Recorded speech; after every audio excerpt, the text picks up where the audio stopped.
Kahapon, ating natunghayan ang problema sa bagong gusali ng Ifugao General Hospital. Hindi pa man natatapos ang proyekto, bumigay na raw yung tinatawag na concrete gutter at natenga pa ng 5 taon ang konstruksyon. Ngayong gabi, ang panig naman sa issue na yan ng Department of Health, Cordillera Administrative Region at ng Ifugao Provincial Government.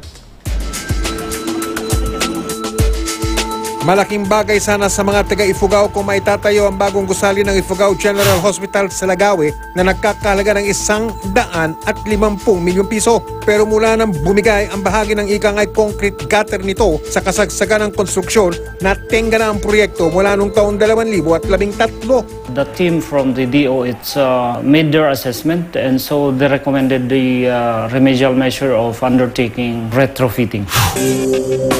Nakausap ng sumbungan ng bayan ng DOH Cordillera Administrative Region hinggil dito. Kinwestiyon daw ng COA ang ilang gastos sa paggawa ng Ifugao General Hospital. Sa disallowance ng COA regarding sa IGH, return of certain funds lang naman na nakita nila na sumobra, na binayaran, or hindi kami nagkasundo sa amount. Sinagot din ng DOH ang issue sa paggamit umano ng tinatawag na substandard na materyales. Siyempre, pag nagpabid ng DOH, we ensure na na okay ang materials. Yung substandard na yan, probably just allegations. Pero aminado ang ahensya na nagkaroon ng problema sa concrete gutter ng gusali. Depensa ng provincial government ng Ifugao na siyang ikangay implementing agency ng unang bahagi ng konstruksyon, hindi raw nangyari sa phase 1 ang pagguho ng concrete gutter.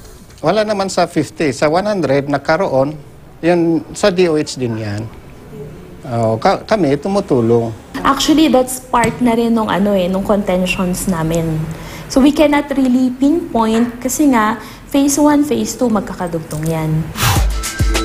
Setyembre ngayong taong ito sinimula ng ikangay retrofitting ng proyekto o ang pagpapatibay ng pundasyon nito na nagkakalaga ng mahigit 25 milyong piso. Ang tanong, bakit umabot ng 5 taon bago ito nasimulan? It's only early 2018 that we got the go signal na pwede na kaming magtuloy. Early 2014, nag-terminate na kami ng project. Mutual termination ang nangyari.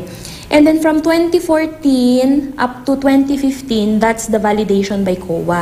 Huwag din daw masamain ng mga residente kung gumugulong na ang konstruksyon ng administrative building na katabi ng ospital. 2017, may construction dyan, but it's under the DPWH. Kung matapos ang admin building, para lang talaga mag-service na sila sa people of Ifugao, baka pwedeng yun muna ang gamitin. Sa sandaling matapos ang ikangay retrofitting ng ospital, gugulong na ang ikatlong bahagi ng konstruksyon of phase 3 na may nakalaang mahigit 50 milyong pisong pondo.